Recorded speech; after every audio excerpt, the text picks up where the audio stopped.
Thank you. All right, we're on. So, good evening, everyone. Evening. This is Dr. Seema Verma. I'm Chair, Board of Trustees of National AAPI.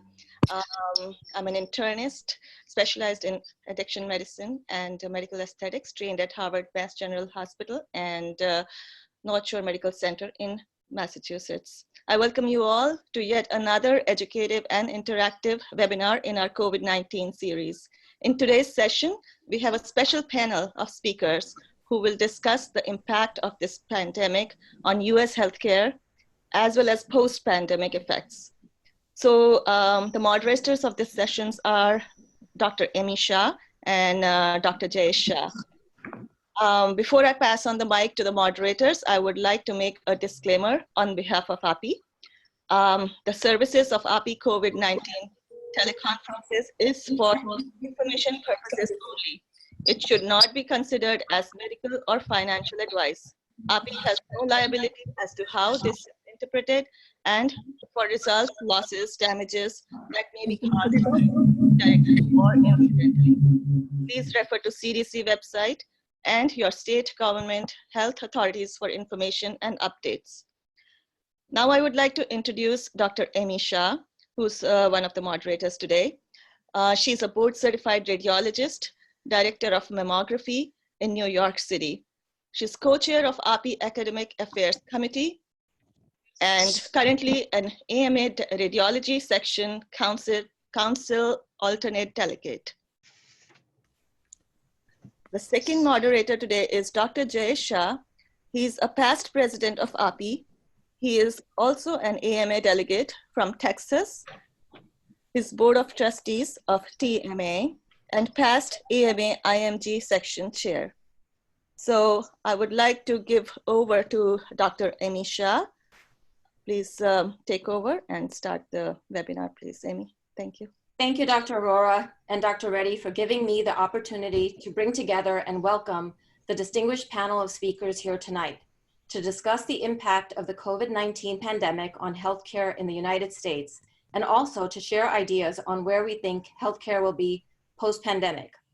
The current COVID-19 crisis elevates the visibility of the heroism of each doctor fighting its most severe consequences.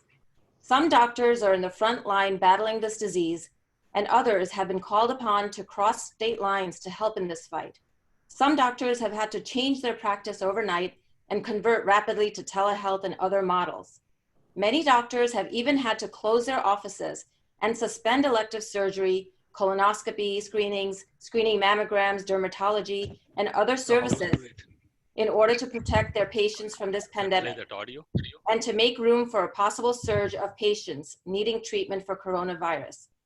As a result, there have been sweeping and much needed changes to HIPAA guidelines, changes in reimbursement, in state licensing requirements, broader legal liability coverage, and much more. Amidst the immediacy of this crisis, it is important to begin to consider the less urgent but still critical question of what the American healthcare system might look like once the rush has passed. In particular, what can the system learn from the existential challenges it faces due to the spread of COVID-19? A few broad lessons are already emerging. This opportunity may never come again to reform healthcare, where we can learn and make things better. We are fortunate to have such a diverse and distinguished panel available to us today to discuss these relevant issues. A little bit of housekeeping before we begin this evening. I request all the participants to have your microphones on mute. We will first hear the speakers and follow this with the Q&A session. If you have a question, feel free to use the chat function to submit your question. It is my honor to introduce our keynote speaker, Seema Verma, who just informed us yesterday that she truly expected and wanted to be with us in person. However, due to a last-minute issue, she will not be able to be here live, but has instead sent her keynote address via a pre-recorded message. Seema Verma, as you know, is the administrator of the Centers for Medicare and Medicaid Services. She oversees a budget of approximately $1 trillion, representing 26% of the total federal budget.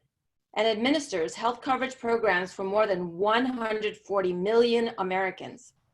If there are any questions for Ms. Verma, please submit them and we will forward them to her. I present to you Ms. Seema Verma.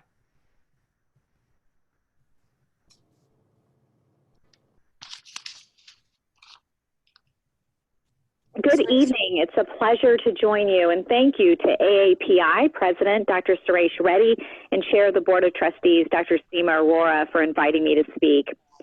As Indian physicians, you represent over 60,000 physicians, and I want to thank each and every one of you for your tireless work caring for patients. I know your parents are very proud of you, and I can tell you that my mom is still mad at me that I didn't go to medical school like all of you did.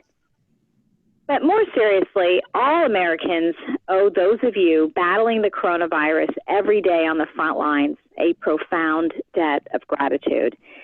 Many of you have risked your lives to care for coronavirus patients, and you are the true heroes in this war. I'm speaking to you at an inflection point in this pandemic. The war is far from over, but the tide is turning in our direction. Major metropolitan areas and a number of states have seen a decline in new cases, and states around the country are exploring how and when to reopen. And across the country, at great sacrifice to themselves, Americans followed our recommendations to slow the spread, and doctors, including many of you, complied with CMS's recommendations to delay non-essential elective surgeries, and did that to preserve personal protective equipment and supplies and bed capacity to deal with potential surges. And while the nation makes sacrifices, my own agency, CMS, has acted swiftly to support the healthcare system in every way possible. CMS is the nation's largest healthcare payer, serving more than 140 million Americans through Medicare, Medicaid, and our exchange programs. And it also sets the safety and quality standards for providers across the healthcare system. And as I'm sure you know, telehealth has been a critical piece of our response. Doubtless many of you use telehealth to an extent you wouldn't have thought possible just a few months ago. And telehealth has long been a point of emphasis for the Trump administration, but the pandemic has allowed us to take it to unprecedented new heights. We've added more than 80 new services and allowed for telehealth in many different healthcare settings. And critically, this allows us to minimize unnecessary exposure to the virus for our Medicare beneficiaries while allowing them to still maintain access to care. And I think it's fair to say that this pandemic has dramatically and irreversibly accelerated telehealth. And it's taken this crisis to push us to a new frontier, and there's likely no going back. And as I mentioned, many of you did the right thing and delayed non-elective surgeries and procedures, and we know that this has inflicted a massive economic hardship on many of you. And that's why CMS has overseen the extension of a massive lifeline to providers in the eye of the storm. Our advanced payments program has distributed over $100 billion to providers struggling on the one hand with an influx of coronavirus and on the other with a slowdown in surgeries and other procedures. The new congressional packages will distribute another $175 billion. These historic sums are helping providers stay afloat and pay their staffs amidst this public health storm of unprecedented scope and fury. In addition, CMS recently announced unprecedented regulatory relief package to equip the American healthcare system with maximum flexibility to care for coronavirus patients. And one critical piece of this was our CMS's Hospitals Without Walls strategy. And it essentially reimagines what constitutes a hospital for the duration of the public health emergency. CMS's waivers and flexibilities are permitting hospitals and healthcare systems to expand capacity by triaging patients to a variety of community-based locales, including ambulatory surgery centers, inpatient rehab hospitals, and it could even be a hotel or a dormitory. So, for example, an ambulatory surgery center might temporarily enroll as a hospital to expand capacity in the community. And transferring uninfected patients to these locations help hospitals focus on the most critical coronavirus patients, maintain infection control protocols, and conserve personal protective equipment. And our regulatory relief also took the form of unprecedented flexibility to augment and support our heroic healthcare workforce. For example, we're using telehealth to lighten the burden of supervision for physicians. In the throes of a worldwide pandemic, CMS is allowing telehealth to fulfill physician supervision requirements, and physicians can now supervise their staff remotely using interactive phone or video. And we've made it easier to directly augment overburdened workforces during the pandemic by easing restrictions on the hiring of healthcare workers across state lines. And for many providers in the eye of the storm, these flexibilities are exactly what is needed. A few weeks ago, we saw a courageous troop of 20 UC San Francisco healthcare workers volunteer to work across state lines in New York. Red tape should not hinder such remarkable acts of heroism and self-sacrifice. And we have also provided reimbursement for telephone calls that doctors have with their patients, and we're paying those at the full visit rate. And speaking of red tape, CMS has also had a long-standing commitment to slashing duplicative and burdensome regulations through our Patients Over Paperwork initiative. And this pandemic has been no different. We are looking for more opportunities to give you so that you can spend more time caring for your patients, such as temporarily suspending quality reporting requirements for the duration of the emergency. And many of the flexibilities I mentioned remain critical as many areas of the country continue to face high case counts. And indeed, I wonder if physicians and providers will ever want to go back to the way it was before. And as I mentioned at the beginning, we are at a very different place than we were a month ago. The sacrifices of the American people and the ongoing All of America national mobilization have borne considerable fruit. And this administration recognizes that some areas of the country may soon be ready to start the process of reopening. And in some areas, elective surgeries can begin resuming with appropriate precautions to safeguard patient safety. As a member of the Coronavirus Task Force, I can assure you that the Trump administration decisions are informed by some of the greatest medical minds in the world. We're working closely with states and localities, making the ultimate decisions on reopening. And that's the purpose of the President's gradual, phased plan for opening up America again. These guidelines are responsible and methodical, and they're based on the latest data and science. They are complete with criteria that must be met before advancing to any of the three phases, such as declining case counts, hospital capacity, and testing capacity. And before closing, I'd like to say a brief word on that last subject, testing. This week, we released a truly ambitious nationwide testing blueprint to support states. We are partnering with the private sector to dramatically increase the nation's testing capacity. Starting from scratch, we have performed more than 5.4 million tests in less than 45 days, far more than any other country. And the FDA has issued over 70 emergency use authorizations for new tests, and we are constantly working to expand the number of platforms on which to run tests. And point-of-care methods such as the Abbott test, as well as antibody testing that will use the ELISA technique, will be important tools for physicians going forward.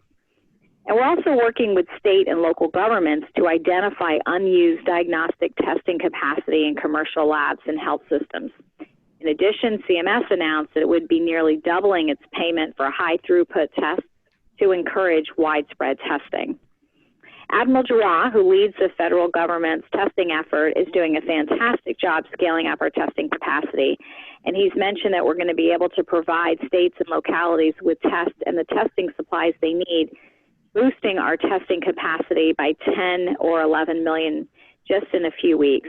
So we are taking a very big leap, one that will be very critical to supporting the reopening of this country.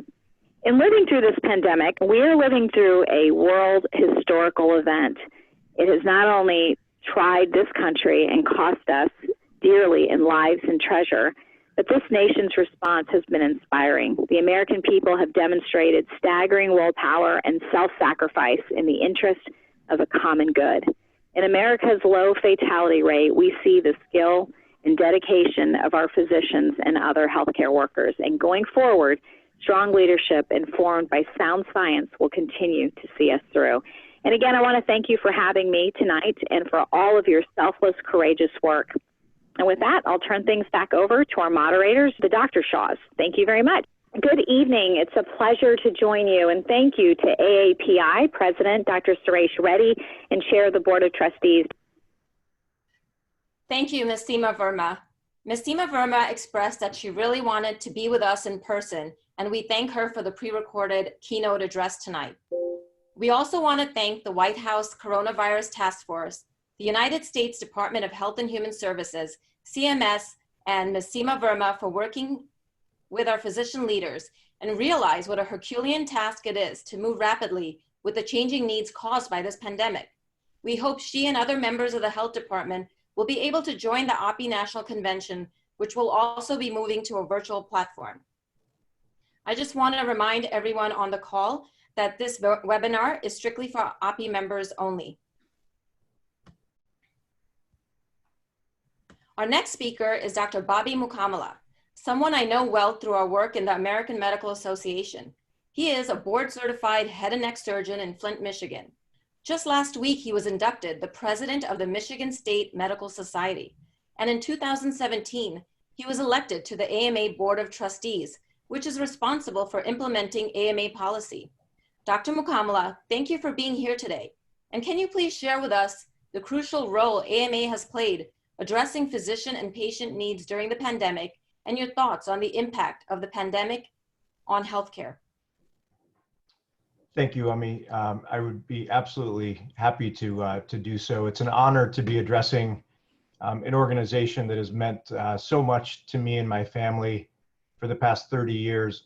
Some of you may not realize my father was a past president of AAPI in the early 1990s, and I have such fond memories of attending midsummer meetings with him and the rest of my family around the country. So Dad, if you're watching in Vijayawada, Andhra Pradesh early in the morning, hi there.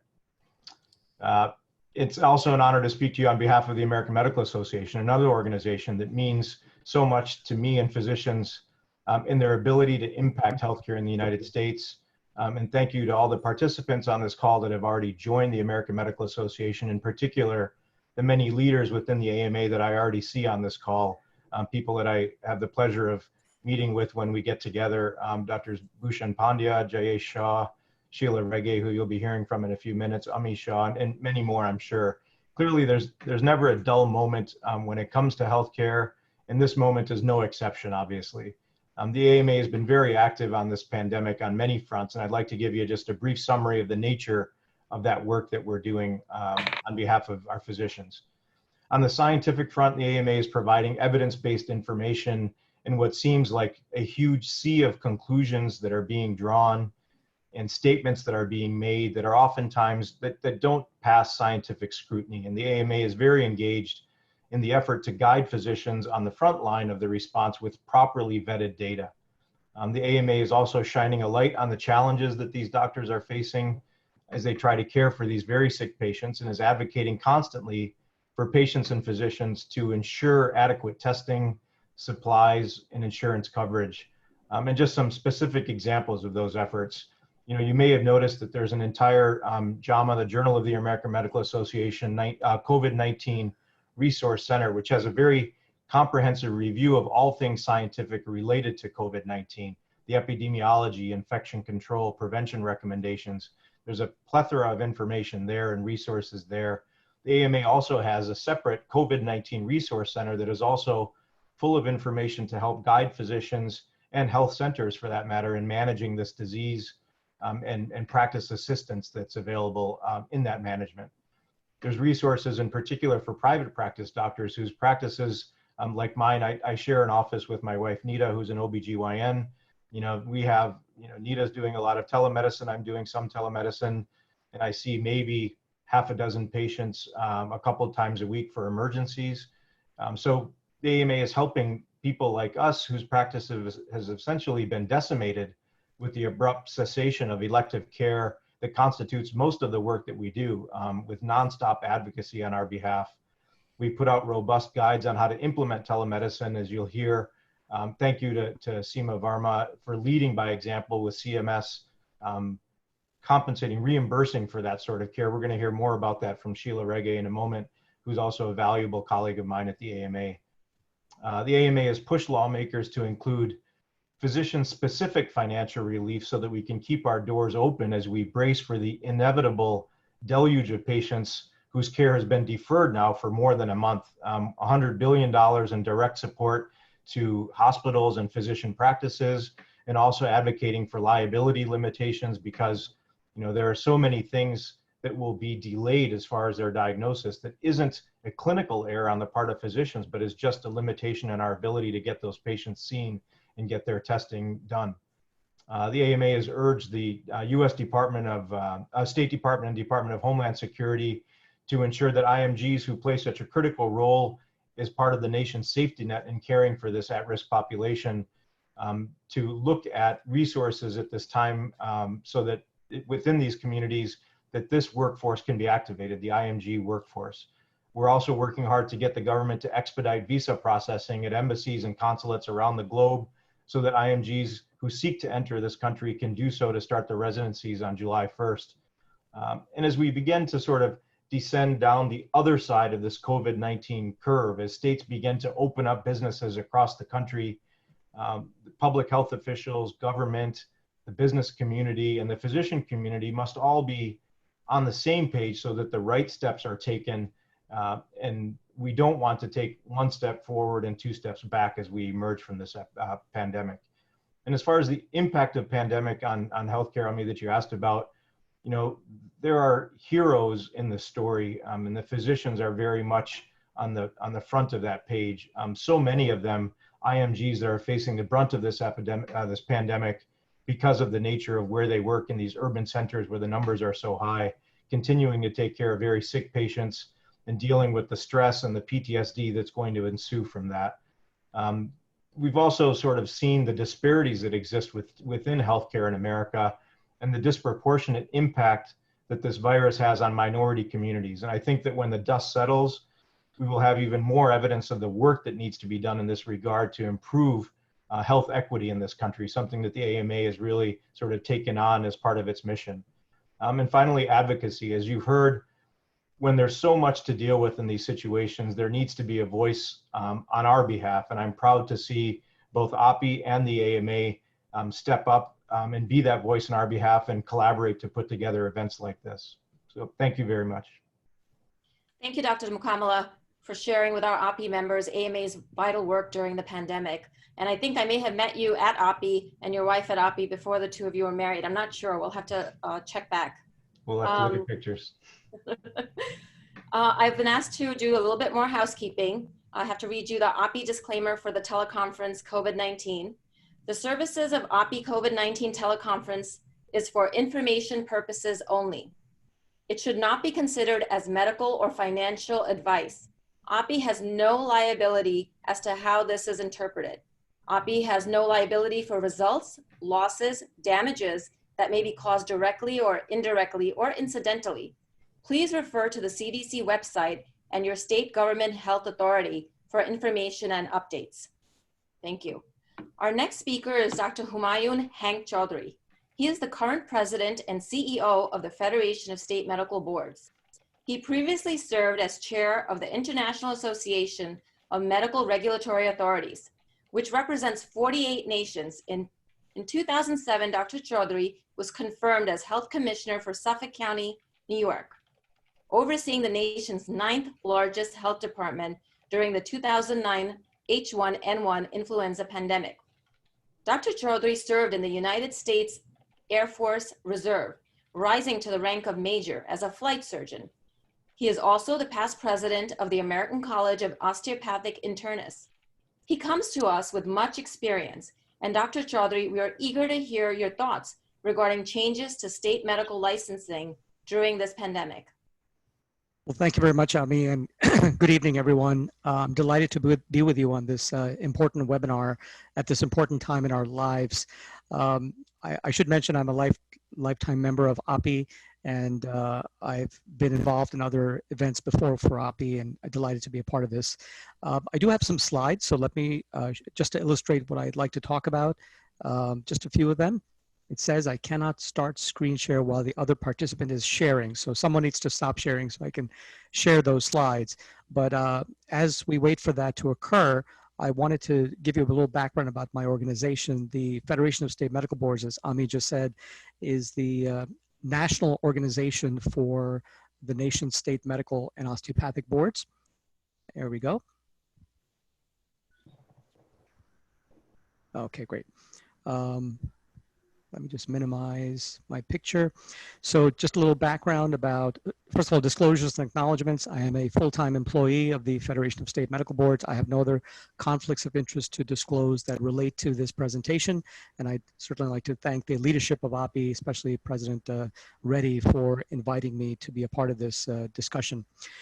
As I said, the FSMB is the national organization for all of the state and territorial medical licensing boards of the United States. We are based in Euless, Texas, as well as in Washington, D.C. I split my time between those two locations. We have almost 200 employees. We do a number of things. As you can see in the last bullet there, we co-own the USMLE exam. So we're very actively involved in registration and management of the exam, along with our partner, the National Board of Medical Examiners. We are also involved with a credentials verification service, FCVS, which many of you have used. We try to improve that service as often as we can. And as you know, every state in the union accepts FCVS as a credentialing requirement, and many hospitals and insurers do as well. State medical boards' primary function is to protect the public, not to protect physicians. So we're happy to partner with the AMA, the AOA, AAPI, and other organizations, but we serve first and foremost to protect the public through the licensing, discipline, and regulation of physicians, PAs, and other healthcare professionals. And a number of you have served on state boards, and we thank you for that. The FSMB was established back in 1912 by the state boards, and we support state medical boards as best we can through education, assessment, research, advocacy, especially now with the pandemic, and to promote regulatory best practices across states as best as we can. Just to give you an idea of how influential we have been, some of you may remember the FLEX exam and the NBME exam, which then merged to create the USMLE exam. Well, some decades ago when the FSMB was founded, every state had its own licensing exam. So we've come a long way, but there was a time in our nation where if you went from one state to another, you had to take another licensing exam just to be able to practice medicine. That's not the case since the USMLE was created back in 1991.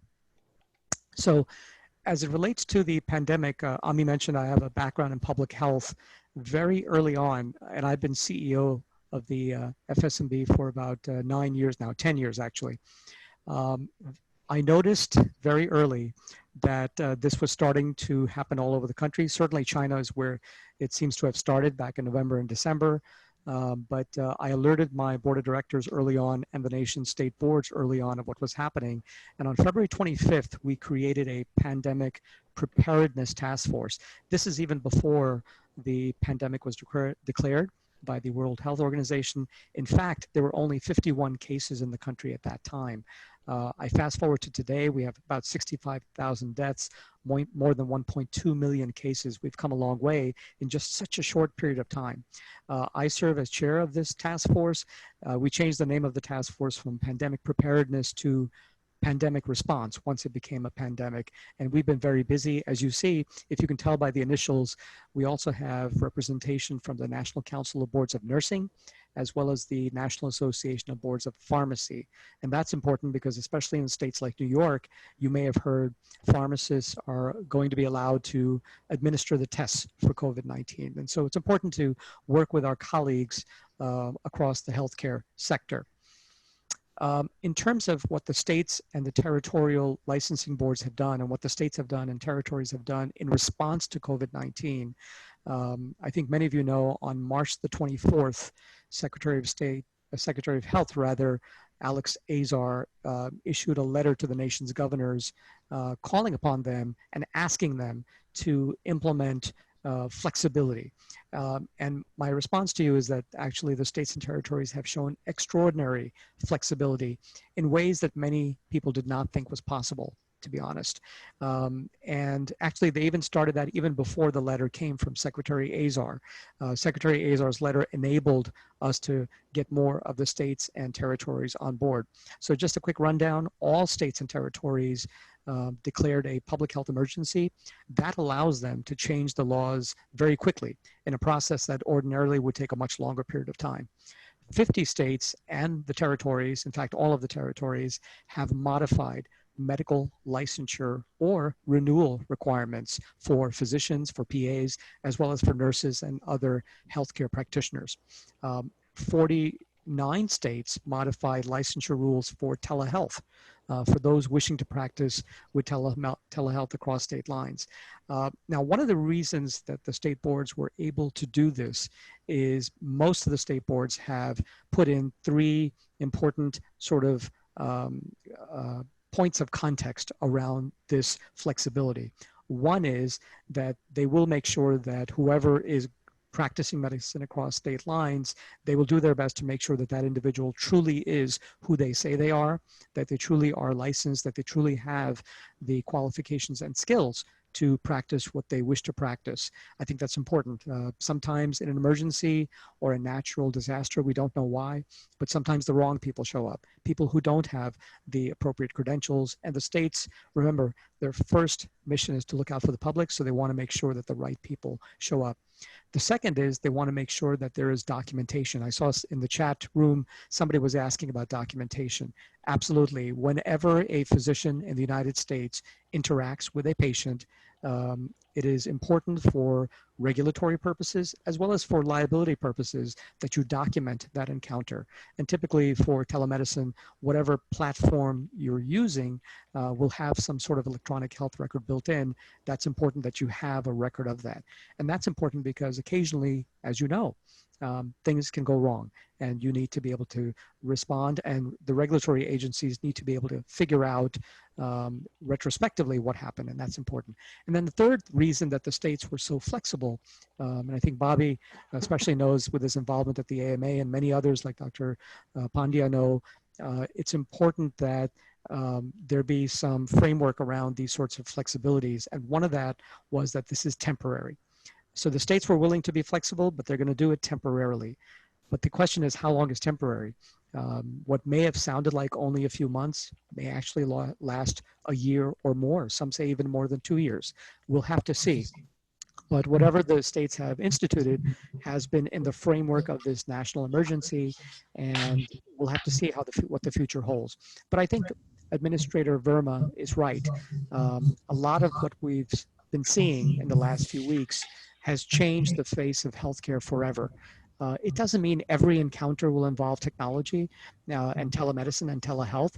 Obviously, and you know, I'm an internist by training. I used to be an assistant dean at a medical school. I used to tell students all the time, technology is wonderful, but at 3 o'clock in the morning, when your patient has chest pain or shortness of breath, that's not the time for the patient to open up a laptop. It's the time for them to call 911 to get help.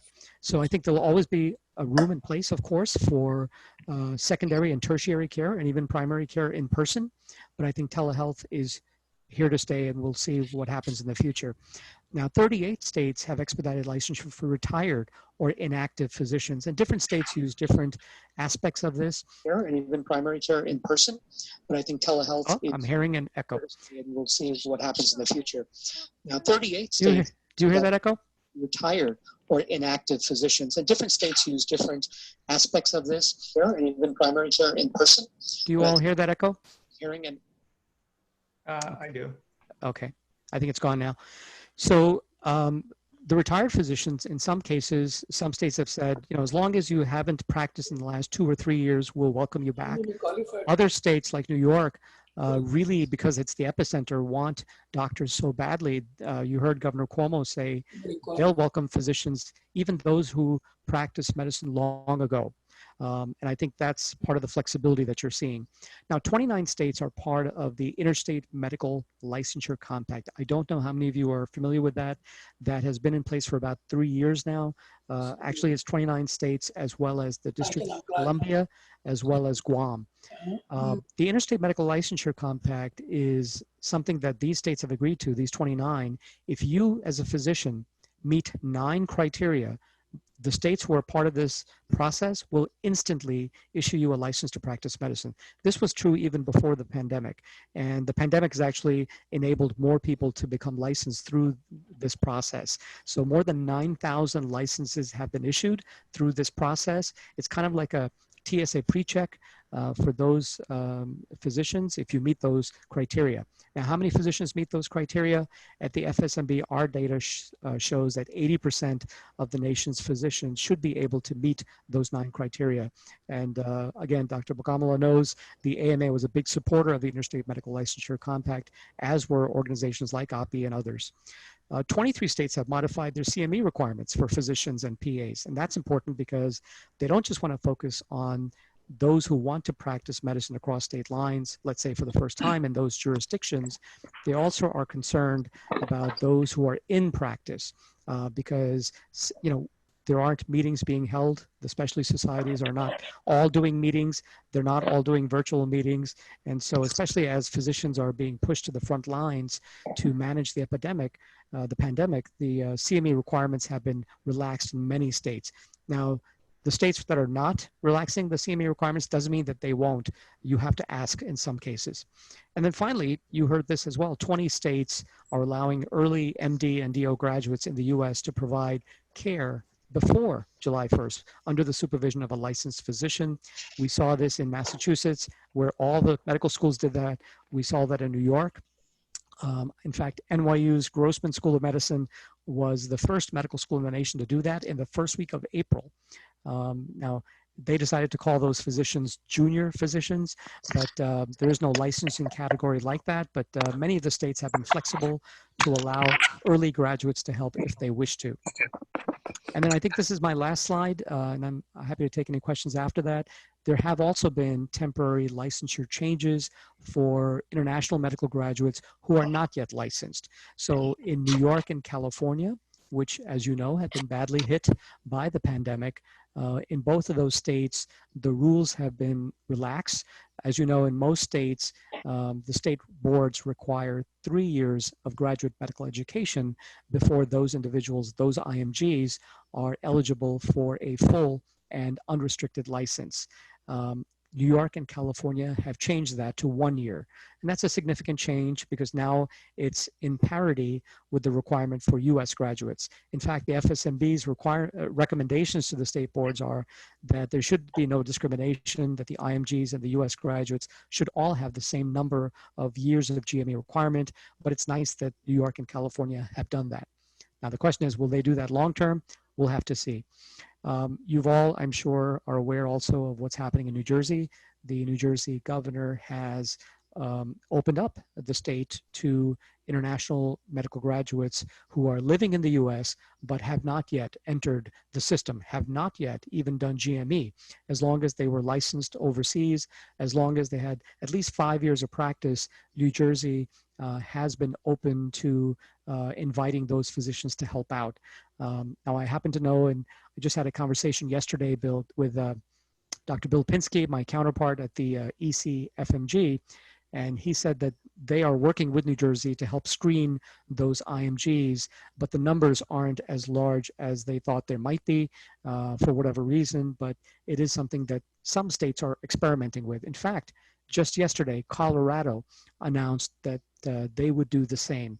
They are looking at an opportunity to bring in international medical graduates who are licensed overseas but have not yet entered the GME pipeline in the US. The details have not been worked out, but that's another example of the extraordinary flexibility that we are seeing at the FSMB.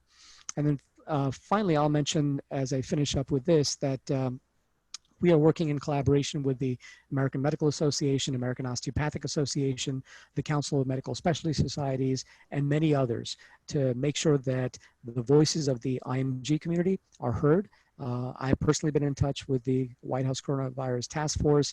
My point of contact has been Dr. Deborah Birx, but I've also been in touch with the Surgeon General, Jerome Adams, as well as the Assistant Secretary of Health, Admiral Brett Giroir. We've had daily conversations with the White House and HHS. When issues such as immigration have come up, we have partnered with the ECFMG to make sure that the State Department does the right thing. So I will stop there. I covered a lot of material, but I'm happy to take any questions. But the state boards, as I say, their primary function is to protect the public, but they also recognize the importance of working with physicians and healthcare workers, protecting them as well to make sure they have the appropriate PPE to take care of patients, but also that they have the right information to help in this national emergency. Thank you. Thank you, Dr. Chaudhary. I think the information you shared is very important to our American Association of Physicians of Indian Origin membership. I just want to remind everyone, if you can put your panels on mute so that we can all hear the person speaking. Your conversation has generated many questions, and we have 2 more speakers, and then we will have the question panel. But I'm really excited that so many questions are being generated with our panelists. Great, even more than Bobby did? Oh, no, there's no competition. I think everyone is generating so many questions, and I want to leave some time at the end to get to those questions. So one thing I want to remind everyone is to please not release any of this information to the media. I was asked to remind everyone of that. So let's stick to that if we can. And also, I think you're absolutely correct. I think one of the strengths of belonging to organized medicine is the relationships that you develop with people in different organizations, which allows all the organizations in organized medicine to function more smoothly. I certainly know in putting this panel of speakers together, my 23 years with AAPI and AMA were definitely extremely valuable in being able to reach out to all of you to get you all here and at one time to address our AAPI membership. One of the persons who I consider both my friend and my mentor is the next speaker. She's Dr. Sheila Riggi. She is the Regional Medical Director of the Northwest Cancer Clinic, an Associate Professor at the Elson S. Floyd College of Medicine, the current President of the American College of Radiation Oncology, ACRO. She also serves as Washington State Delegate to the AMA and member of the AMA Council on Medical Service. She's also the chair of the Washington State Health Technology Clinical Committee. Dr. Riggi, can you please share with us the impact this pandemic has had on telehealth? Thank you. This is Sheila Riggi. Can you hear me? Yes, we can hear you. Oh, good. Thank you, Ami. It's a pleasure being here. And like Dr. Chaudhary, I'm a lifetime member of AAPI. I'm just impressed at how engaged all the members are. Thank you for including me and for listening to my part of the discussion, nicknamed Telehealth, and I call it Before COVID, During COVID, and After COVID, BC, DC, AC. I want to thank everybody for attending this on a Saturday, but we have truly witnessed a modern day transformation. We all embrace telehealth, so we are able to maintain access to patient care while keeping us and our patients safe. Even my 64-year-old internist who types with 2 fingers and is technologically very challenged has embraced telehealth. A big shout out to Administrator Verma and her agency for being so nimble.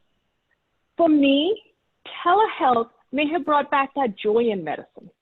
For example, my hospitalized patients often prefer to see my smiling face via the iPad rather than that hospitalist who looks like an alien in full hazmat suit standing 6 feet away from them. Likewise, I love seeing outpatients in their homes and meeting their children and spouses virtually on the house call. So it's almost like we're doing house calls again. 4 key events helped make this rapid change possible. 1, the technology had caught up to our needs and is readily available even in our homes.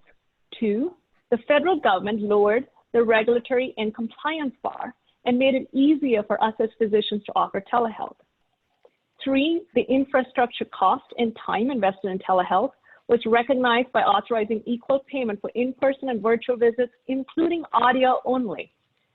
And 4th, thank you, Bobby Mukamala, and all the AMA leaders that I've seen here, Dr. Vedya Kora and others, Dr. Bushan. It's amazing how we created new COVID-19 payment codes right away. This was truly a team effort by organized medicine. So let's look at what changed and discuss pros and cons of continuing these after COVID. Site of service. Before COVID, Medicare patients could only access telehealth from within a recognized healthcare facility, such as a physician's office. But during COVID, we can see them from their homes or any location they choose. I think this change should be made permanent. And it'll also help us with that home monitoring of our sickest patients, which should decrease costs. 2, eligible services. During COVID, Medicare patients can have multiple telehealth office visits and other services, mental health counseling, preventive healthcare screenings. This is a great idea because our older patients have multiple problems. And this needs to be permanent as well. And maybe it'll even reduce unnecessary emergency room visits. Allow technology. You know, HIPAA has been a big burden for us. But during COVID, we can make virtual house calls with patients on non-certified video applications, including their phone. And this policy change helped the smaller practices that previously were not able to support large-scale use of telehealth to use it. Now, interestingly, I actually have a HIPAA-compliant app on my phone from my insurance company. And I click it, stick my face in front of it, and the app opens and I can see which doctor I've seen, my diagnosis codes, the payment. So I believe HIPAA needs to be simplified and allow technology needs to be made easier after COVID. The other thing is patient eligibility. Telehealth could only be used in the past if you had seen the patient within the last 3 years. During COVID, this prohibition was lifted. Now, I know we have to find the right balance to allow use of telehealth for appropriate coordinated care like second opinions, referrals. We do need guardrails to ensure that our vulnerable patients don't respond to a 1-800 telemarketer, unscrupulous companies asking them to access inappropriate care.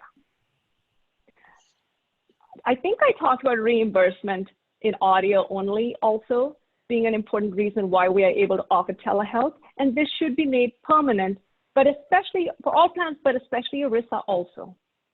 And other, if primary care physician shortages are concerned, then maybe we should study the impact of continuing some current waiver provisions, including reducing the prior authorization burdens and relaxing the refill too soon restrictions. So summary, from a regulatory standpoint, we need to preserve some of these waivers that work. Why subject our sickest and most vulnerable patients to unnecessary travel, stress, or exposure? Thank you, Dr. Shah. That was my last slide, and I know we're taking questions later. Thank you, Dr. Reggie. Dr. Reggie and I have worked together on the women's physician section of the AMA as well as the radiology section of the AMA, and I appreciate you being here tonight as well as all the other speakers. Our next speaker is Mr. Michael Stinson. He is the Vice President of Government Relations and Public Policy for the Medical Professional Liability Association, where he oversees all aspects of the association's interactions with various levels of government. He also serves as the chair of the Health Coalition on Liability and Access, the largest coalition in Washington, D.C., dedicated to achieving federal medical liability reforms. There have been significant changes to medical liability during this pandemic, especially in my home state of New York. Mr. Stinson, can you tell our audience how your organization has been involved in addressing these concerns? Thank you. Certainly. Thank you, Dr. Shah. The Medical Professional Liability Association tried to jump out right away as things started to develop with the COVID-19 outbreak. One of the first things we did was produce 3 different state model bills. The bills ranged in the level of protection they would provide to healthcare professionals, from full immunity to all health professionals, to simply providing an affirmative defense that a doctor would be able to say, for instance, well, we received a government guideline telling us to do this, and that's why we had to do it. We created these 3 different models because originally we thought that there would be states that would be very resistant to any type of liability reforms or any types of liability protections. There are certainly numerous states out there where we've seen this in the past. You couldn't get a liability reform bill through their legislature for anything. we were pleasantly surprised that that really hasn't turned out to be the case. A lot of states have stepped forward and taken action, either through executive orders or through state legislation that's slowly moving forward. It's a little harder now because a lot of state legislatures recessed when the outbreak happened because the members didn't want to get risk getting the illness. But some of them are coming back, and they're now starting to discuss that. So we produced those 3 model bills, got them out to our members as fast as possible, and encouraged them to share them with their state legislatures. We also began compiling data on what the many states were doing. As I mentioned, they were passing executive orders, or the governors were signing executive orders, especially New York, which kind of took the lead on this. But there were insurance departments putting out new directives for insurance companies, helping them to try to address these scenarios that were coming up. And then, of course, legislation, as I mentioned before. We also reached out to state medical societies throughout the US to try to find out what they were doing. So rather than having them go in one direction and our members going in another, we could get them together. We could coordinate strategies and develop plans together to determine how we were going to try to address the liability issues that were coming up. And they were coming up so quickly and with great respect for the physician community, in part because the physician community wasn't worried about it. They weren't out there saying, oh, we got to protect ourselves and make sure we're not going to be at risk for anything. You folks were out there serving the patients who needed it and putting yourselves at risk, both personally and in terms of liability. And we wanted to do whatever we could to help limit that risk. We also started grassroots advocacy campaigns through our website and working with some of our member companies. We put campaigns together so that our member companies and their insureds can reach out very quickly and rapidly to their governors, to their state legislatures, in some cases to their insurance commissioners, and say, this is what needs to happen. Frequently, our healthcare, or not our healthcare, our government relations people, our government officials, aren't informed about what's going on. And these kind of grassroots campaigns can help them quickly understand the sense of the public and what people really want to see happen in order to make sure that their healthcare is properly taken care of.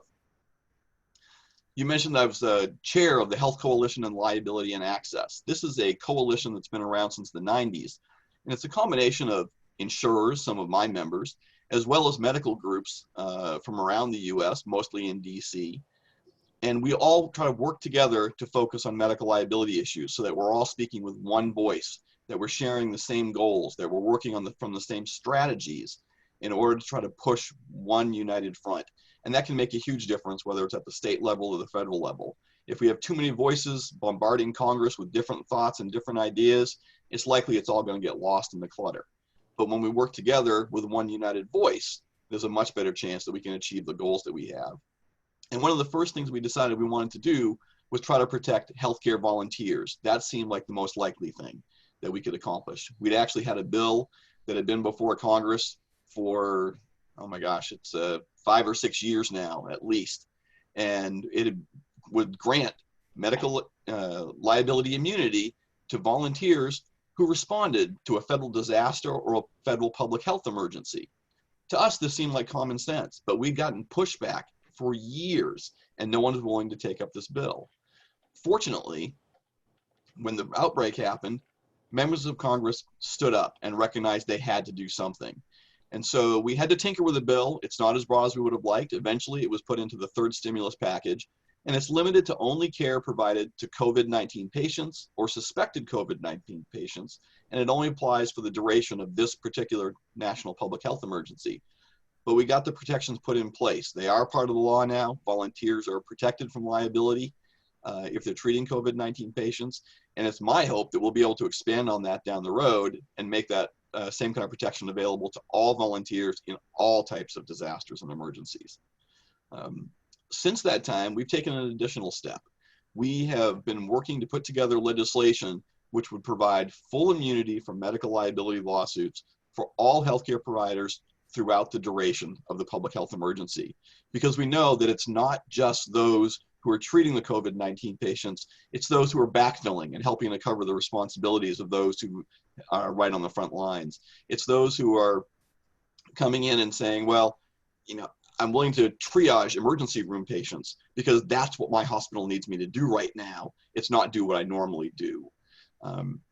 We want to make sure that they're covered in every way, shape, and form, because unfortunately, we've already seen examples of unscrupulous lawyers putting out advertisements saying you can sue your doctor if you don't like the outcome that you went to have treated during the COVID-19 outbreak.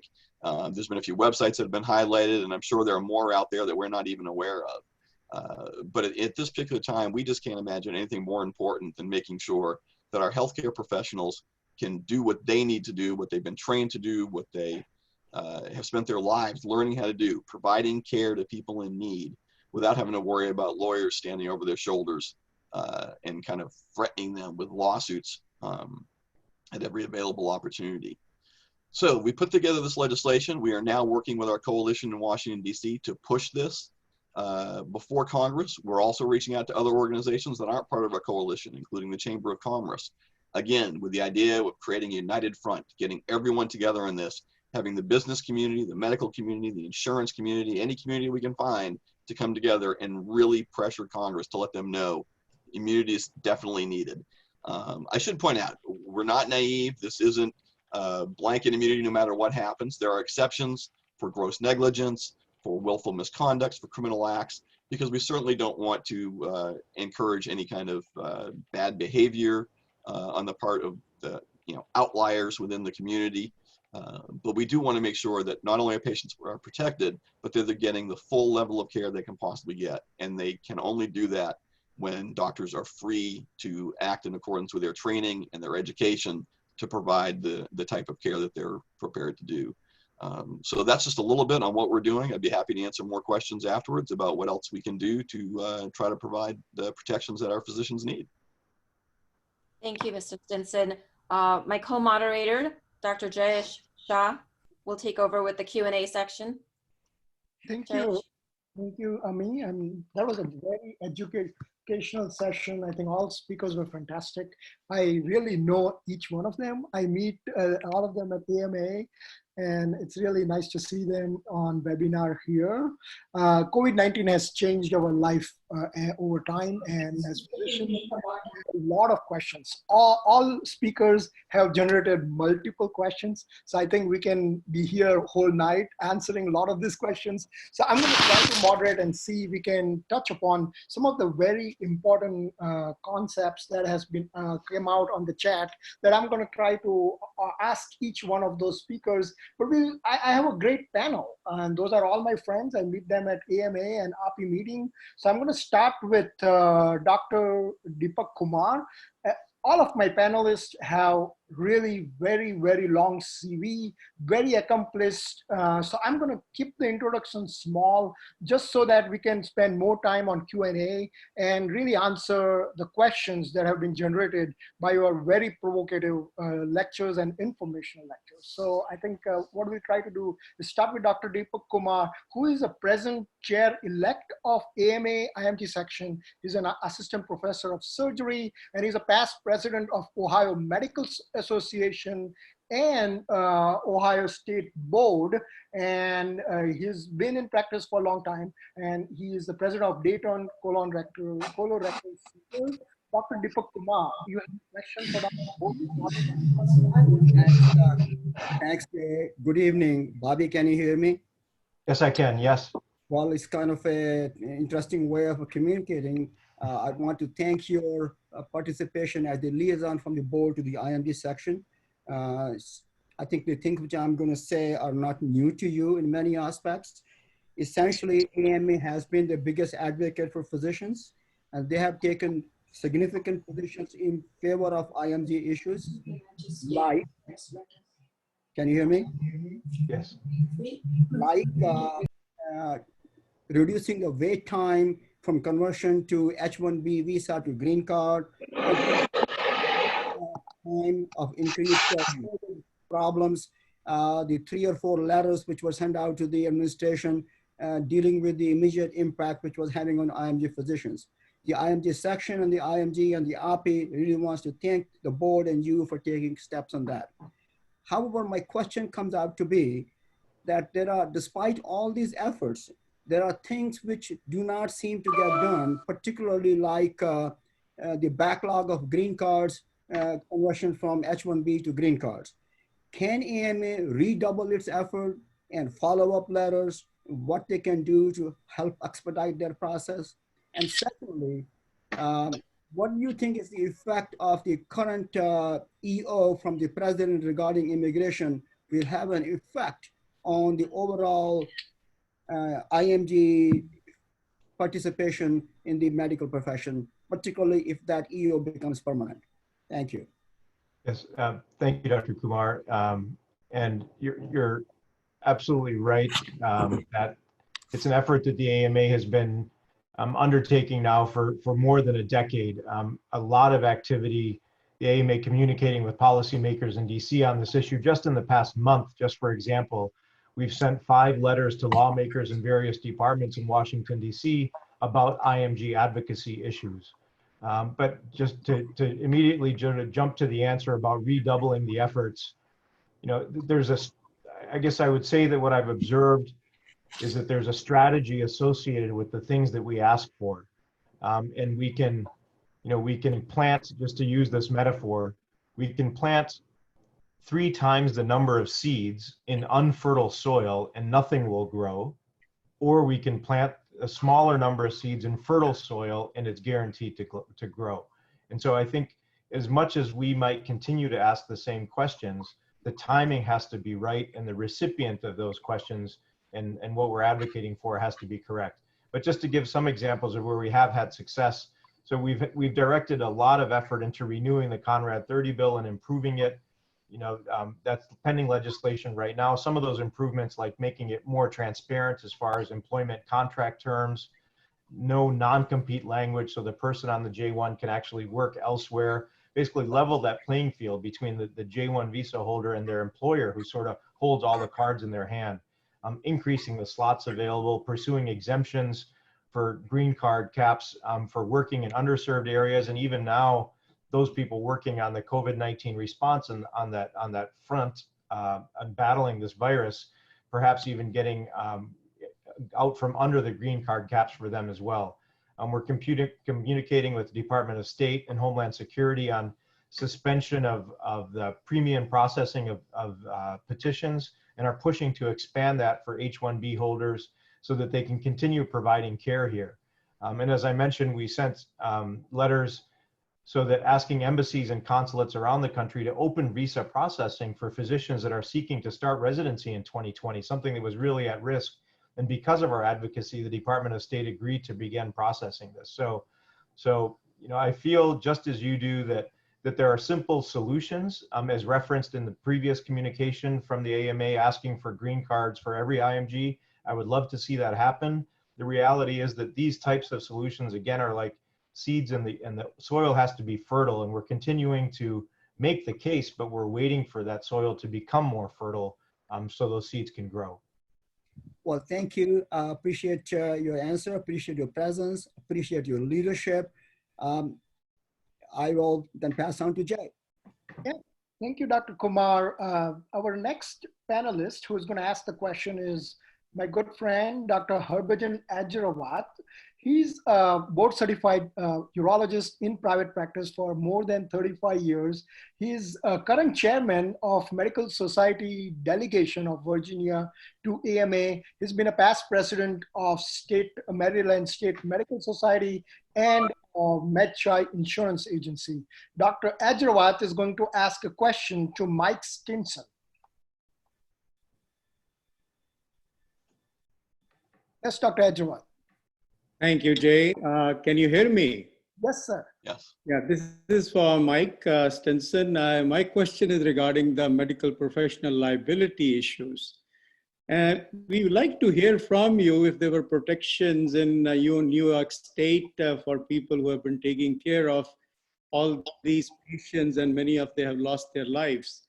So I would like to hear what under the Federal Care Act that we are going to have protections for physicians, and what do you think about the tort reform at this time? Thank you, Dr. Ajrawat. New York State really was a leader on this. Governor Cuomo came out fairly early on and issued an executive order waiving provisions of state law which say that healthcare professionals who are being paid can't be protected under the Good Samaritan statutes. And so by waiving that, he effectively allowed all healthcare professionals in the state to be protected under the Good Samaritan statutes as long as they were responding to the state's disaster declaration. And there was a pretty broad definition of what that meant to respond to the disaster declaration.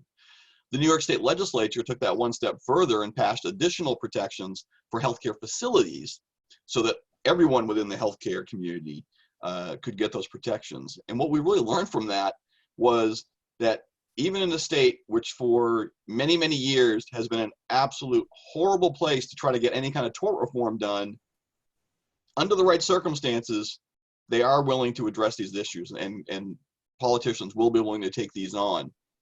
We're hoping that as we've seen this expand throughout the US, that we can get Congress to do something very similar.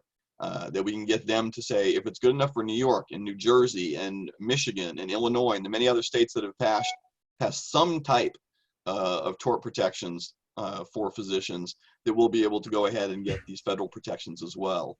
Now, once the emergency is over, what happens from there, it's not going to be quite as friendly an environment for us, certainly. Most of these protections will expire at the end of the emergency declaration, whether it's the federal declaration or the declarations in the individual states, and we'll kind of be where we were before.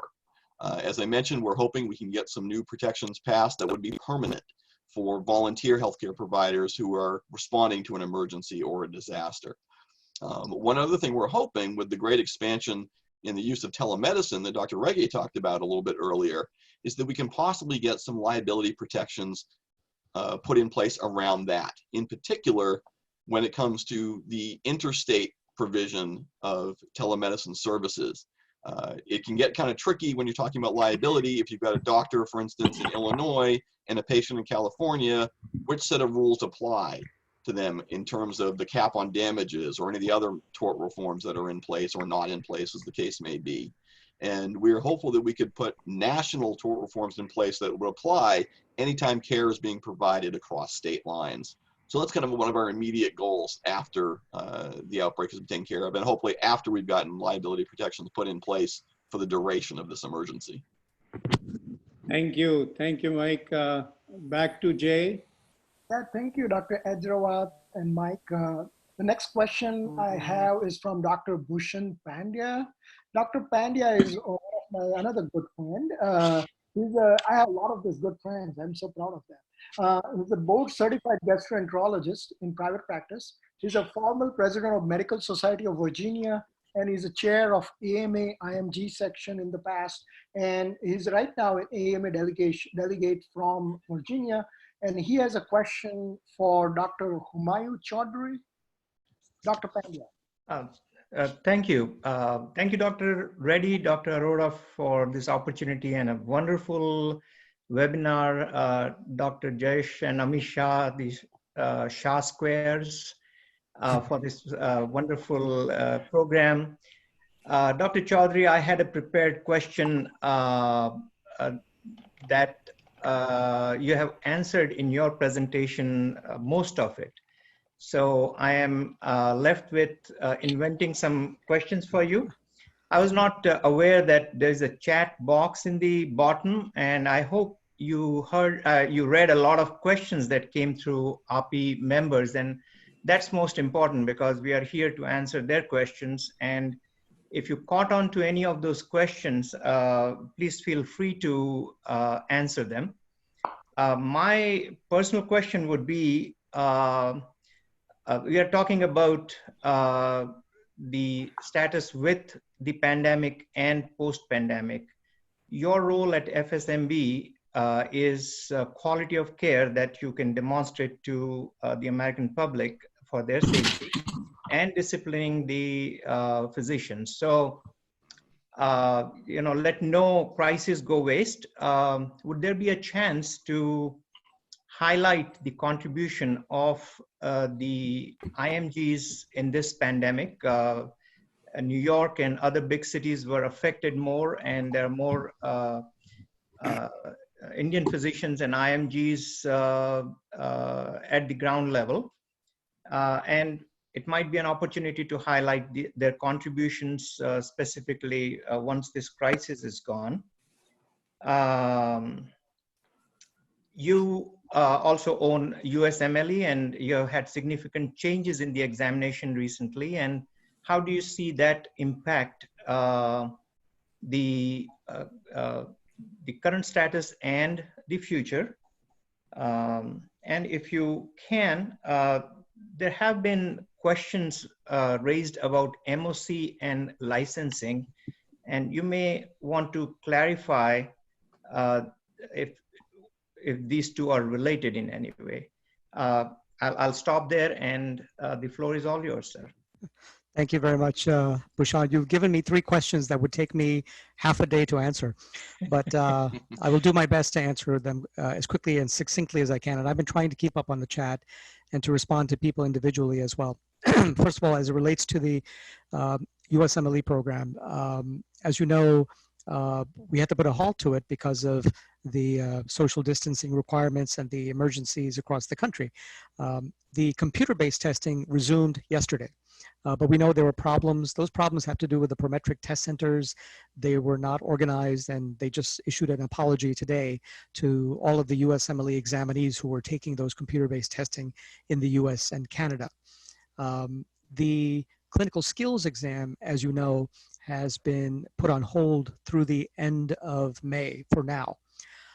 I think the future, I mean, part of your question is, what is the future going to be? I think we'll have to see, because the clinical skills exam, as you know, right now relies on the examinee, whether it's an IMG or a US graduate, to engage in person with a human, a standardized patient, to simulate a patient care scenario.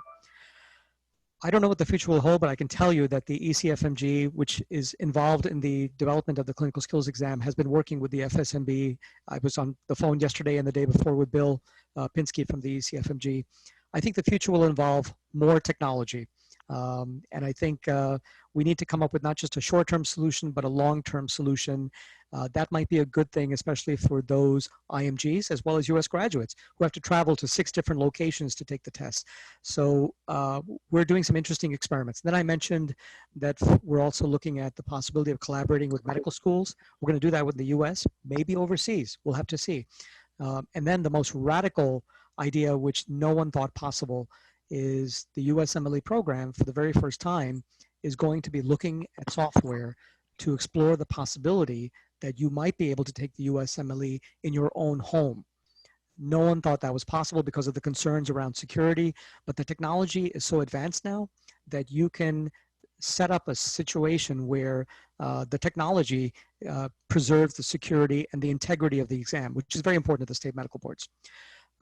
You talked about the opportunity for IMGs to demonstrate how valuable they are. I would say humbly, IMGs are already valuable to the US healthcare system, and they have been for decades. I was only 5 years old when I came here, so I'm technically not an IMG myself, but I have lots of family and friends who are IMGs from all over the world. And so no one needs to be defensive or justify who you are and what you contribute. That said, right now, everyone is focused on taking care of patients, understandably.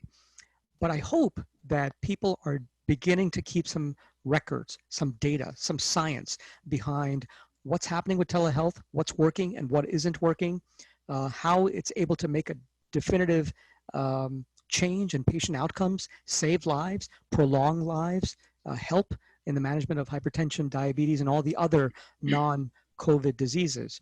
Because once this is all over, whether it's 6 months from now, a year, or 2 years, the state boards, the first thing they will do is they will go back to the previous system, because these temporary changes are temporary by law, according to the governors. But they will be under a lot of pressure to be permanent, and legislators will also. But the legislators and the state boards will ask for evidence, will ask for science. Show us that telehealth and telemedicine made a difference. I mean, some of this is intuitive, but I think for IMGs also, especially the IMGs who are contributing and helping, crossing state lines and helping, I hope somebody's keeping track of that because that kind of information will be valuable. And I know the AMA IMG section, Dr. Pandya, under your leadership as well, has put out lots of position papers to demonstrate that. And I think that should continue because nothing should be taken for granted. And there will be opportunities, but people won't do it just because it feels like the right thing to do. A lot of people will say, show us the proof, show us that this is the right thing to do, whether it's immigration, whether it's telemedicine, whether it's practicing across state lines. Now, there was a third comment you made. Was it about the MOC. compact? MOC. So, you know, the state boards don't have any direct nexus or communication with the American Board of Medical Specialties as it relates to MOC. There is no link. They run their program. We run ours. The Interstate Medical Licensure Compact that I mentioned before was not created by the FSMB. It was created by the states. We helped them.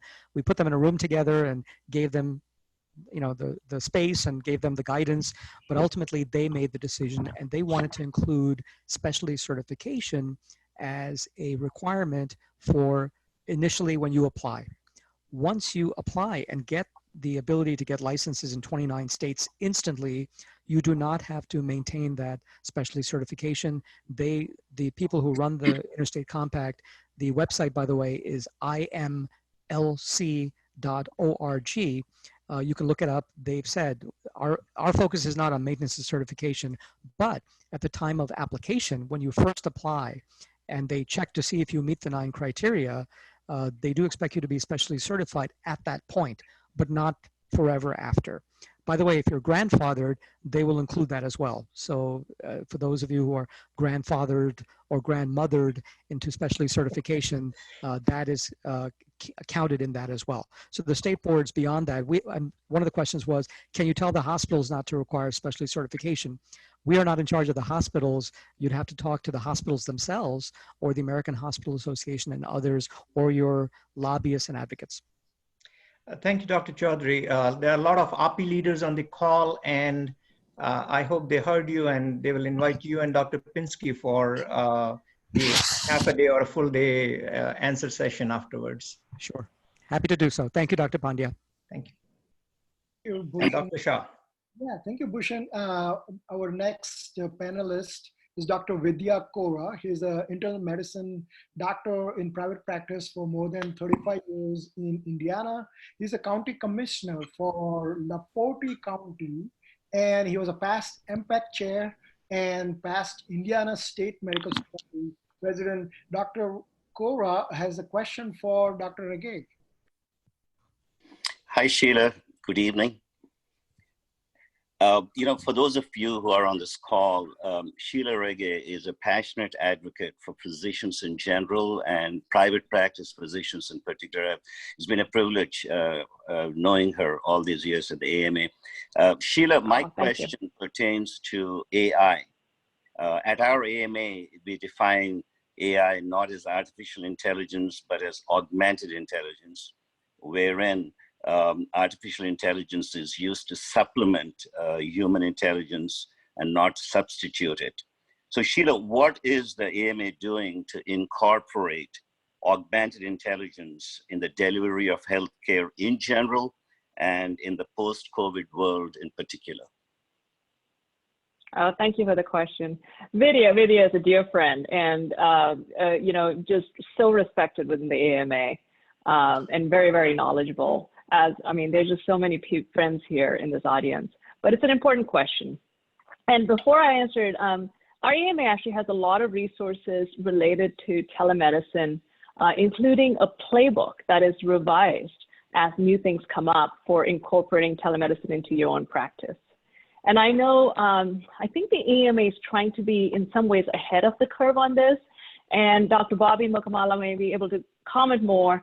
But there's this thing that I keep hearing about, the Health 2047 or 24/7, an AMA startup company owned by the AMA, a Silicon Valley incubator that's collaborating with healthcare companies, techs, entrepreneurs to create solutions that work. I'm hopeful that augmented intelligence and other solutions will ensure that telemedicine does not become that headache for us as physicians that EMR has become. Because before COVID, the telemedicine devices were kind of clunky and complicated to use. And it's very encouraging that regulators are interested in making telemedicine easier for the future. And hopefully, Dr. Kaura, augmented intelligence will be helpful. But I think we need to not allow us to be deceived and sign up for it before it becomes less clunky at this time. Thank you. Thank you, Sheila. Jayesh, back to you. Thank you, Dr. Kaura and Sheila.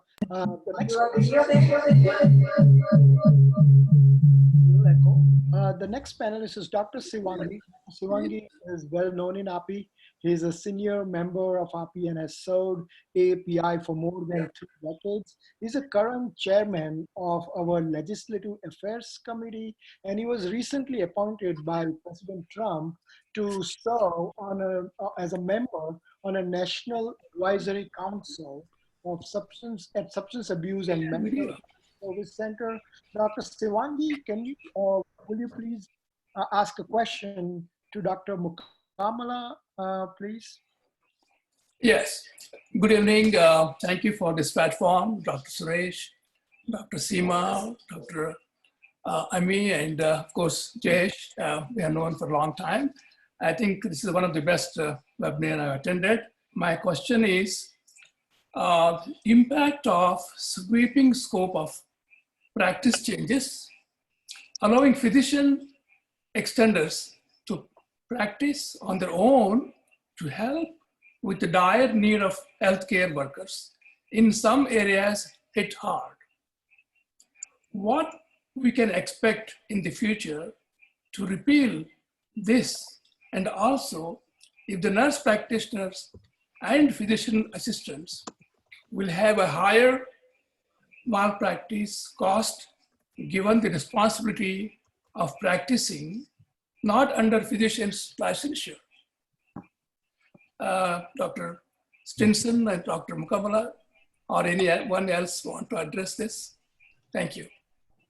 Sure, thank you. Yep, I'll start. I guess Mike might be able to answer the question as it relates to the differential in malpractice insurance costs related to when NPs and PAs sort of step up and play the role of a physician. I'll just tell you, we saw in Michigan the same response to the pandemic as far as loosening of the laws that allow physician extenders like NPs and PAs to practice without supervision. We had many calls about those concerns with the governor and her staff here in Michigan. And at one point, I myself was made to that these COVID patients, the point was made that they're very sick people. They're very sick patients, they're ICU patients. And it's not the time to take somebody who, for example, a physician's assistant, who's always had somebody to call to verify that the plan of care that they had for a patient was accurate, calling a physician, should now be able to take care of those patients without supervision, right? We thought it was a very risky proposition. And it's not the right patient to bring somebody in with very limited clinical experience dealing with ICU and ventilated patients to manage on their own. But there was an executive order that allowed that to happen. The future is going to be very interesting in this regard to watch to see, whether or not this added privilege that the NPs and PAs have in the wake of COVID will then go back to where we had team-based care. I mean, the AMA has been advocating very vigorously. We have an entire scope of practice partnership that does nothing other than advocate that we have a physician-led team-based care for this. And so in the wake of COVID, you can bet that there will be many groups saying that if we could handle it and handle the care of COVID patients, we can definitely do non-COVID patients. This is going to be what non-physicians say, and that the AMA will be vigorously seeking to maintain that physician-supervised care. Thank you. Sure. In terms of the medical malpractice side of things, we don't have a lot of data on this. There hasn't been a sufficient amount of time that a lot of nurse practitioners and physicians' assistants have been practicing independently for us to really assemble sufficient data to make an adequate judgment. We can say at this point, on the very limited data we've seen that their level of risk in terms of the likelihood of them getting sued is roughly on par with general practitioners.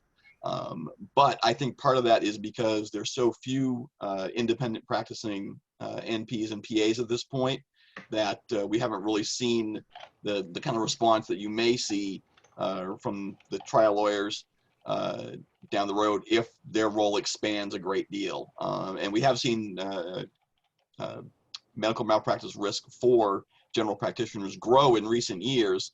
And so I would assume that as PAs and NPs are given more independent authority, that their risk is going to grow accordingly.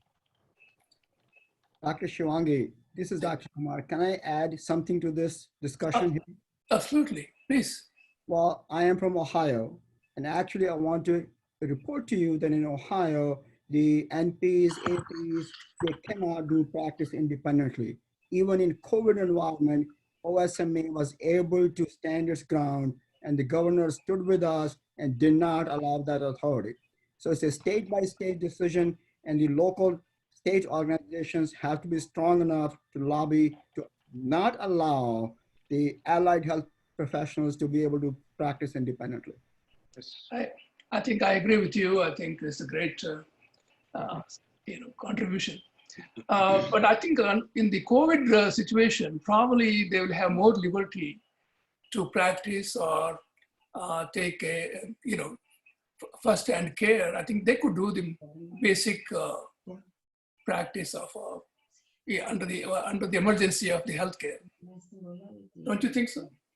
Well, actually, we did not allow that to happen in Ohio. They still have to work as a part of the team. They cannot practice independently. I understand. Thank you. Jayesh, thank you. Thank you, Dr. Sivangi. Is Dr. Arora there? Yeah. Go ahead.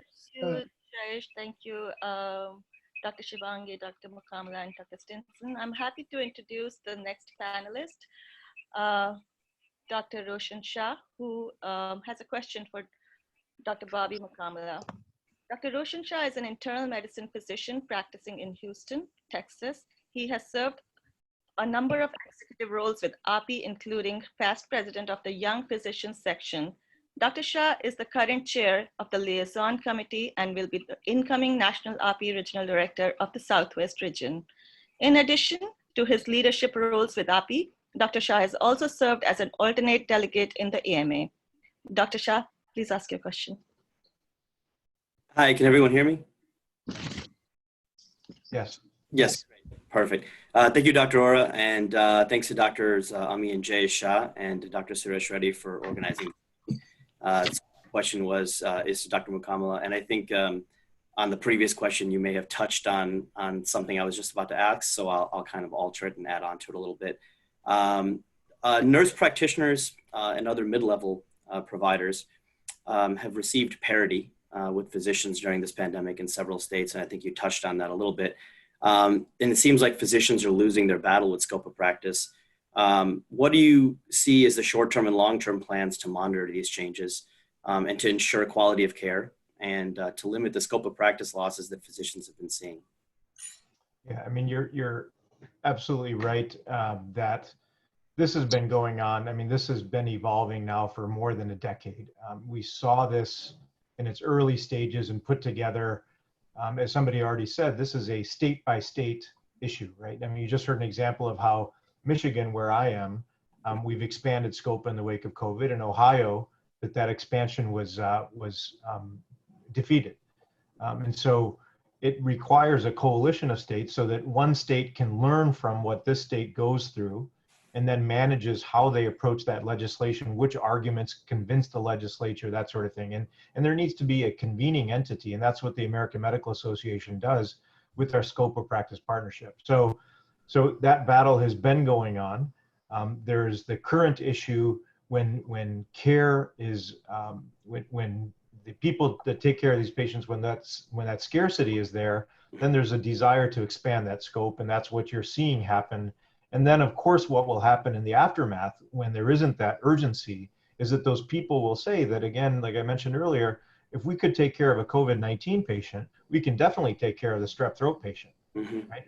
But the logic, it's that we're not in a crisis situation. And so the AMAs, our mantra is basically to say that, we should have team-based care with the highest trained people there, right? And so we have lots of information that we give to congressmen and legislatures about the amount of training that a PA will go through a couple dozen hours here and there on a particular topic versus the thousands of hours that are required with medical school and residency, and just talk about that education gap, right? So our mantra is basically to educate, not legislate, that right to practice. And so we are just trying to draw attention to the differential in education, and you want the most educated person at the table, the person that spent the most hours taking care of patients in that decision-making room when we're taking care of these patients. And so that's going to continue to be our issue. It will be, again, we can predict what those arguments in state capitals is going to be starting next year in the wake of COVID. And so we're preparing ourselves for that battle. But you're absolutely right. It's been something that's been going on and will continue to go on. We've won some, we've lost some, but we're always continuously in that fight. Dr. Mukamala, thank you so much for the answer. I'm just keeping track of the time. It's 9:34, which is past our time for this session. Happy to continue. I see 86 questions, but I bet all of you want I bet all of you want to get back to your Saturday evenings, and AAPI really appreciates all of your participation. I'm going to hand a microphone over to Dr. Suresh Reddy, our AAPI president, for closing statement.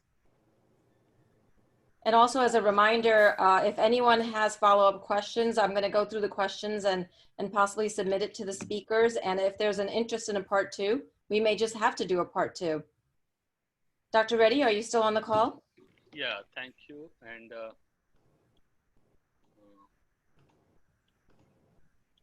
can you hear me? Yes. Sorry. Can you hear me now? Yes. Yes. Okay, thank you everyone. And I would like to personally thank Seema Verma for joining us despite her extremely hectic schedule and governmental regulations. She was able to participate in our session today. And a special thanks to Bobby Mukamala, Humayun Chaudhary, Dr. Sheila Rege, and Mr. Stinson. Thank you so much for sparing your family time and spending time with us and educating us on all these policies. And I have been with teleradiology for almost 17 years, and we have well-established policies in radiology. Radiology has come a long way, and I think the same thing will happen to telehealth. Initially, there'll be a lot of glitches, and I think it may take a while before all the glitches are taken care of. But I think that is going to be the standard of practice soon. And I would request all the speakers to join us for our worldwide first ever hybrid AAPI convention, which will be happening in summer.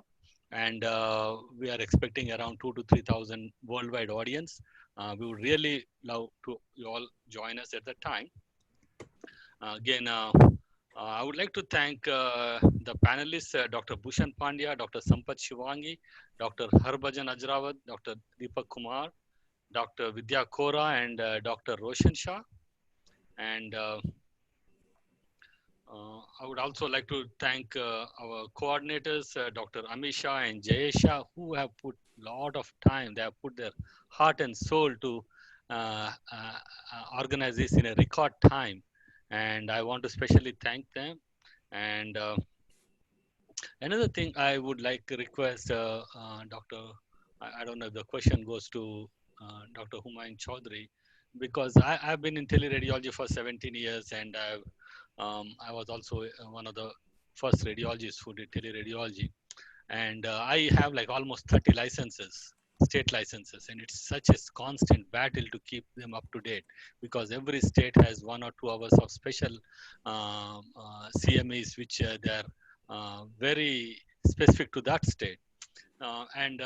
So if I request, if there is a, I'm sure this takes, we have been trying for this for a while, that if there is, they can create a national license, or at least license for like a Midwestern states, Northeastern states, something like that. That will be extremely helpful. And I would like to thank Seema Arora, my chair BOT, and